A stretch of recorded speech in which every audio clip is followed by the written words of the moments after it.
Hello everyone and welcome to my channel learn Korean with Harshu. And आज हम करने वाले हैं भारतीय कोरियन बेसिक का थर्ड चैप्टर जो कि है इम्निका। सो इम्निका जो होता है वो इंटेरोगेटिव फॉर्म होता है। इंटेरोगेटिव फॉर्म का मतलब होता है कि वो क्वेश्चन फॉर्म होता है। किसकी क्वेश्चन फॉर्म है? इम्निदा की। यानी कि क्वेश्चन पूछते हुए मैं इम्निका का यूज़ करूँगी एंड आंसर करते हुए मैं इम्निदा का यूज़ करूँगी। सो बस ये कंसेप्ट इतना सही है। एंड अगर मैं कोई क्वेश्चन करती हूँ तो क्वेश्चन का अगर मैं बेसिकली बोलूँ तो आंसर क्या होता है? इधर इट्स अ येस और अ नो। अब कोरियन के अंदर येस और नो क्या बोलते हैं? येस को बोलते हैं ने, नो को बोलते हैं एनी। सिंपली हम ये बोलते हैं आनियो बोलते हैं, अदरवाइज अनिमनीता भी बोल देते हैं। तो इस तरीके से ये हमारी क्वेश्चन फॉर्म है, ये हमारी नॉर्मल एफर्मेटिव फॉर्म है। ये ने यस को ने बोलते हैं एंड नो को अनिय नहीं तो अनिमनीता बोलते हैं। अब डायरेक्टली हम मुंजंग कॉन्सेप्ट पे जाते हैं बिकॉज ये कंसेप्ट बहुत ईजी है। अगर हम इसके एग्जाम्पल सीखेंगे हमें आइडिया लग जाएगा कि हमें करना क्या। फॉर एग्जाम्पल जो मुंजा की आंसर में दिया है इस छो कौशल नामू इम्निका। अभी क्वेश्चन क्या है? छो दैट कौशल कीज या थिंग। ये हमारा टॉपिक मार्कर एंड नामू क्या होता है? ट्री। सो क्या पूछता है? क्या वो ट्री है? Is that a tree? तो इसका हम आंसर क्या देंगे? यस ये एक ट्री है या फिर नहीं ये ट्री नहीं है। तो हम सिंपली बोलेंगे यस। लिखना है तो ने नामू इम्निदा। ने नामू इम्निदा, हाँ ये एक ट्री है। Yes it is. अगर नो बोलना है तो हम बोलेंगे आनियो या फिर आनियो नामू का अनिम्निदा।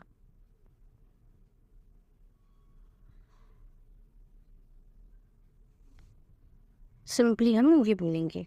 नो में हम इम्निदा का मतलब टू बी होता है, is are is am are होता है। बट अगर नहीं है तो आनियो नामो का अनिम्निदा, नहीं ये एक ट्री नहीं है। तो उसके लिए हम क्या बोलते हैं? अनिम्निदा में एंडिंग करते हैं। एंडिंग है ये फॉर नेगेशन। अनिम्निदा नेगेटिव के लिए। दूसरे सेंटेंस देखें, जैसे कि दूसरा सेंटेंस है छो फुरो 선생님 선생님이니까 क्या वो बंदा, क्या वो आदमी टीचर है? तो अगर है तो यस नो 선생님 선생님입니다। अब अगर जिसने फर्स्ट वीडियो देखी होगी दे मस्ट नो कि हम लोग कोई भी ऑनर ऑफ एक पर्सन के लिए, कोई भी रिस्पेक्टेड पर्सन के लिए इम्निदा का इस्तेमाल ना करके शिमनिदा का यूज़ करते हैं। बट क्योंकि ये स्टार्टिंग है फ्रॉम द कोरियन लर्नर्स तो उन्होंने इम्निदा का यूज़ करा हुआ है। यही चीज़ अगर मुझे नेगेटिव में बतानी हो तो it will be आनियो 선생님이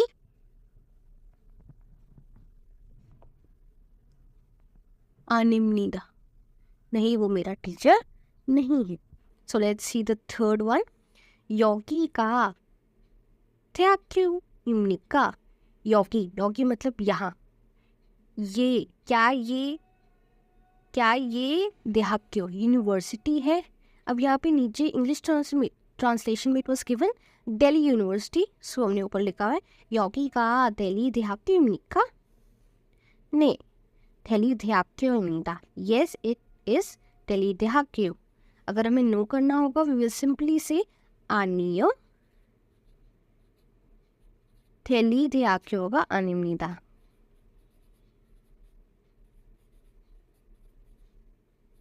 학교가 아닙니다. Simply the fourth one is 저기가 극장입니까? क्या वो एक थिएटर है? अब here the translation is wrong. 극장 theatre के लिए वर्ड यूज होता है, ना कि सिनेमा हॉल के लिए. तो आंसर क्या होगा?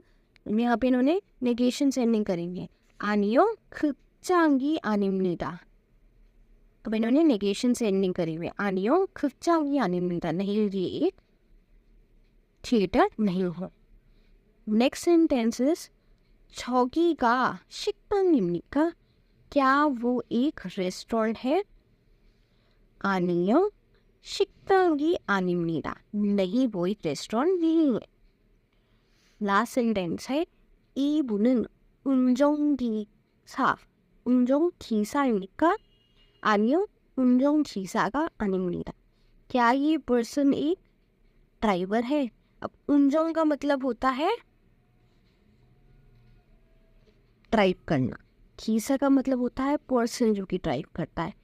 सो ऐसा पर्सन जो ड्राइव करता है, ड्राइवर. तो वैसे सिंपली हमने इसे एंड करा है. अब अगर आपने नोटिस करा हो, उन सब सेंटेंस के अंदर एक चीज़ कॉमन थी. लाइक नेगेटिव वाले के अंदर अगर आपने नोटिस करा हो, let me show you like this one. Let me show you like this one. 아니요, 극장이 아닙니다. यहाँ पे हमारे पास एक नया टॉपिक आया है, दैट इज सब्जेक्ट मार्कर्स ई एंड का. Let us see the difference between इन, निन, ई एंड का. पहले चैप्टर के अंदर हमने इन, निन का कंसेप्ट पढ़ा था कि इन, निन टॉपिक मार्कर्स होते हैं. एंड इस चैप्टर के अंदर, in chapter 3, we will learn the concept of ई एन का. ई एन का होते हैं सब्जेक्ट मार्कर.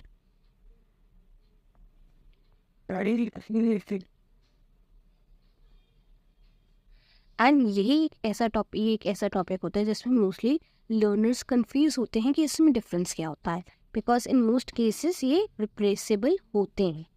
बट कुछ ऐसे केसेस हैं जिनमें आपको इन्हें ध्यान रख के यूज़ करना है, ताकि आप भी कैटेगराइज कर सके कि कौन सा यूज़ होना चाहिए.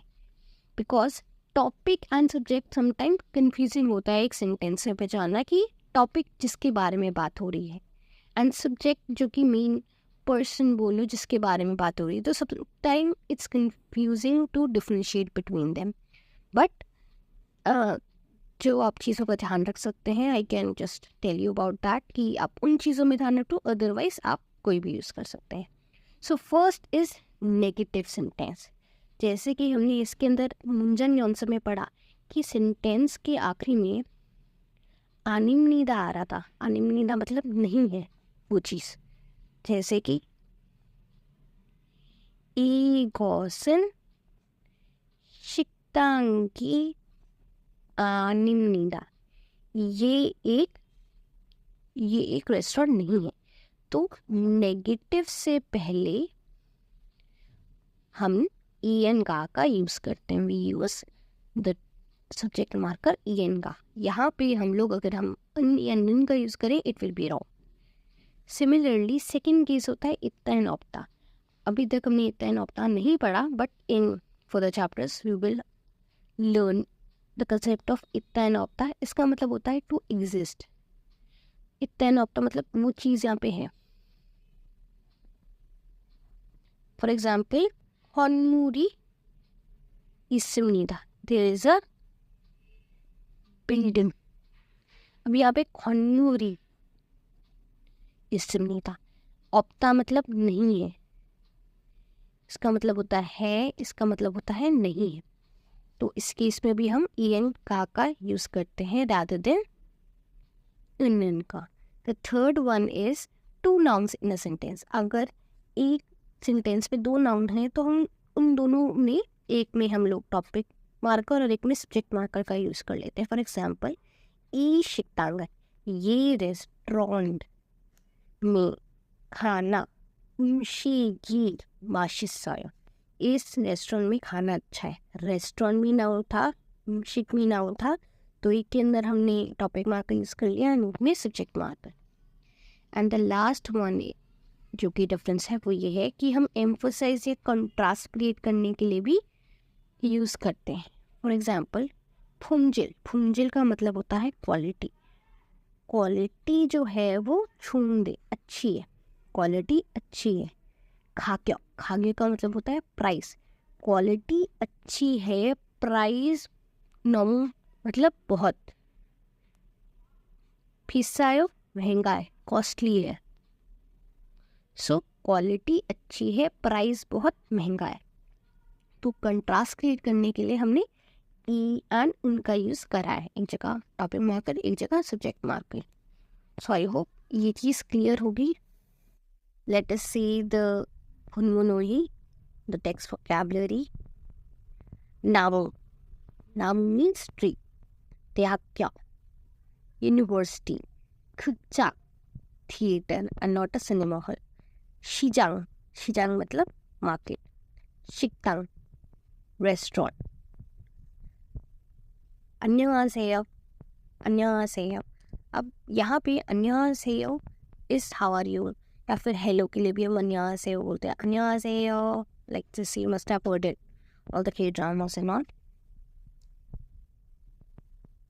Next one is 실례. Spelling was not there, so it is written here. 실례지만. Sorry but जैसे होता है ना, 실례지만 परेशान करने के लिए माफ़ी, बट वैसे. इरम मतलब नाम, नेम. इब्कू मतलब एंट्रेंस. छिलकू मतलब एग्जिट. इब्कू छिलकू. एंड उसके बाद हम से देख सकते हैं ये सब्जेक्ट पार्टिकल का कंसेप्ट जो कि हमने ऑलरेडी कर लिया है. So let us move on. उसके बाद we have one exercise where we have to just answer it in yes and no. So 이것은 나무입니까? 네, 나무입니다. And very similar है with we have done in the 문장 연습. So moving forward to the conversation, we have conversation in the chapter which is very simple. Conversation का word जो होता है वो होता है 회화. And like this, let's go on. I will read the conversation and tell the meaning. 영수, 안녕하세요. Hello, yeah, how do you do? 저는 한국 사람이에요. 영수 बोल रहा है hello, I am a Korean. Gita, 안녕하세요. 저는 인도 사람입니다. Hello, I am an Indian. 영수, 실례지만 이름이 무엇입니까? माफ़ करिए या फिर excuse me, आपका नाम क्या है? गीता बोल रही है 제 이름은, मेरा नाम गीता है. 제 이름은 गीता입니다. 영수, 제 이름은 김영수입니다. मेरा नाम 김영수 है. 저기가 파리야 영화관입니까? Because यहाँ पे नीचे सिनेमा हॉल लिखा था, that's why we have changed the 극장 to 영화관. कि क्या वो जगह जो है वो प्रिया सिनेमा हॉल है? नहीं. अब यहाँ पे spelling was wrong. It's not फुरिया, इट्स फरिया. पर देख सकते हैं फरिया. 네, 프리야 극장입니다. या 영화관입니다. 여기가 입구입니까? क्या ये एंट्रेंस है? 영수 पूछा है. गीता बोल रही है 아니요, 출구입니다. This exit. एंट्री नहीं, एग्जिट होती है यहाँ से. We also have a hancha here, which is a Chinese character. It's in. Chinese में word है in. Korean में it's सारम. So अगर मैं बोलूँ 한국 सारम तो प्योरली कोरियन होता है. तो अगर मैं बोलूँ 한국 in, वो भी बोलते हैं, बट वो चाइनीज होता है. So like this we have all the words and 2 proverbs here, and I hope this chapter was quite easy and clear. So I hope you get the whole idea of the chapter. Thank you everyone for watching. See you in my next video.